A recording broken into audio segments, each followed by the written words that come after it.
This video contains content sponsored by John Wilson Blades and MK Blades. Opinions discussed in this video do not reflect the views of John Wilson or MK.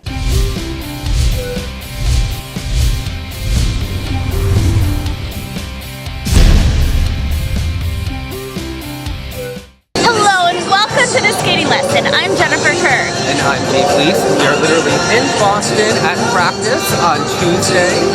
We just got here. So yesterday was a travel day. I came from San Diego. Dave was coming in from New Jersey, but we were posting videos and I haven't had a chance to watch a bunch of them. So I want to ask you, the US ladies were here practicing. It was a long program practice yesterday. Thoughts on the videos that we posted yesterday? So Gracie overall looked pretty good in the video. The one thing is she did step out of the loop, and you always wonder when Gracie makes a mistake, how is that going to affect the rest of the program? Two jumping passes later, missed the double axel obviously if that happens in her program, that's a lot of points missed. Did come back, landed the flip, landed the left, landed the south out at the end. But for Gracie yesterday, usually she's stronger in practice than competition, so I have to watch that.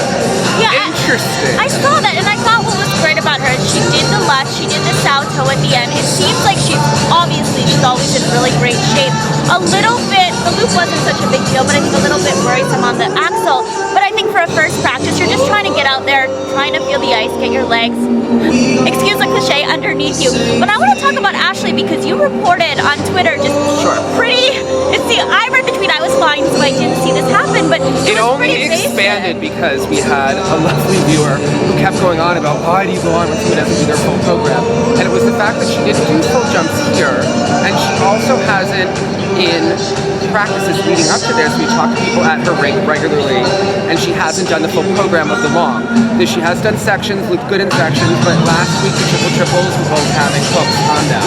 So I think that was something to watch there, especially for someone who's come so close to medaling so many times. You hope that they take that next step up, and it just seems like she had an injury a couple weeks ago. Is that still on? How prepared is she? She says she's fine. I hope she's fine. Yeah, I think in every skater we talk about the run-throughs, and this is just something that we get from people who train with Ashley, that perhaps she doesn't do the entire program, and we were there watching her in practice, so I understand when you get to competition, everybody has a different way of doing it. But I want to talk about the pairs, because we just saw a couple of the pairs practice. First story though, none of the Russian pair teams are here. Also, Jillian and Bob aren't here. I know you texted with her, I want to hear what she said there. They compete their short program tomorrow. How big of a deal is it not to practice in the main arena? They compete Thursday. Okay, so they have a day tomorrow to skate. What was Jillian's reasoning for why they were? Their experience, they don't need to come too early. It becomes a long week if they come early. And I think I understand that. I think the Americans, they were here for every practice. They've been here since the weekend, some of them.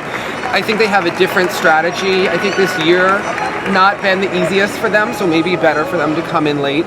Then you see Aliona and Bruno, they have less experience as a team. They've been here skating very well. That has to build confidence for them in the arena. Well, you say skating very well, and I thought their side-by-sides were great. We saw their long program run through. The throws are iffy. She gets such height, and it's just that control on the landing. You see her touchdown on both throws in her long program run through. I have to say, this is the first time I've seen them in person. He impressed me, the fact that he can keep up with her. I don't love the long program. I think it was John Coughlin when he was on for the World's Preview talking about how he couldn't really fall in love with whatever the story was behind the program. I have to agree, I don't think the music is as strong as it could be, but seeing her on the ice with the two American teams, I think the skating skills, and I kind of pitched about it a little bit after Europeans that they were getting 9. I think it's worthy of high 8s, perhaps not. I think compared to the Americans, I think Tara and Danny look very consistent, but the one thing you see in person is that everything they do is smaller. The edges don't get the same ride, it's not the same depth of edge or the same skating quality over the ice, but everything they do looked very well. She was a little sick after 4 continents, still only 18 months after her injury, so she's not fully back to 100% of just getting to that point. I think for them, against Alexa and Chris, their elements are smaller, but Alexa and Chris with some inconsistency today. Missing the sow cows, I would say they were about 30% of the sow cows. I didn't see them attempt as many side-by-side toe loops, but Chris had issues, I think, on all of them that we saw today. Yeah, and they did land a nice side-by-side triple sow, but Alexa missing it in the program. So I think with them, the storyline is really, they need to do a good short program. I think once they get past that hurdle, they'll be good for the long. Hopefully some season best. But yes, I agree, Tara and Danny looks great. Yeah, but Alexa is the queen of Instagram. Having some rough practices, but on top of it, how happy you are to do. It's Yeah, I think you have to stay positive, but it is interesting. I find the more positive. told you those Joel Osteen quotes and everything that she's been for. Hey, if she's it gotten works very for you. religious the past couple of months. If it works for you, I think that's great. Really briefly though, I want to touch upon the Chinese because we came in for the tail end of their practice. They did quasi-land a throw quad. She was a little bit straight-legged at the end of the practice. Could they win this event though?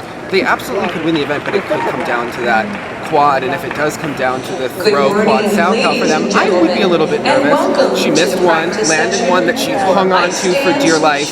It gets very close to the boards over there on that I side. mean, she travels so it's phenomenal, the travel. They have the quality of the best in the world. We haven't seen the Russians. The Russians have a strategy. They've been training in West Orange in New Jersey, and they're, I think, coming up today. They've been here for a while. We don't know how they're going to do. I anticipate that they'll skate well. So I think it's going to be between those two for the title, with Aliona and Bruno representing the Czech Republic. Yeah, and we'll have to see them tomorrow in practice. So basically, to give you guys update on our coverage, you can go to Instagram.com/theskatinglesson, Twitter/theskatinglesson, and Facebook.com/theskatinglesson. We're posting full practice run-throughs on Facebook, little tweets and little clips, 15-second clips on Instagram, so you can watch that throughout the day. I think tomorrow we'll post our recap of the ladies and men's practice from later today, and then also our recaps probably tomorrow night or Thursday night of the short programs tomorrow. Like us on Instagram. And play fantasy. I have to make my picks. I have to make my picks too.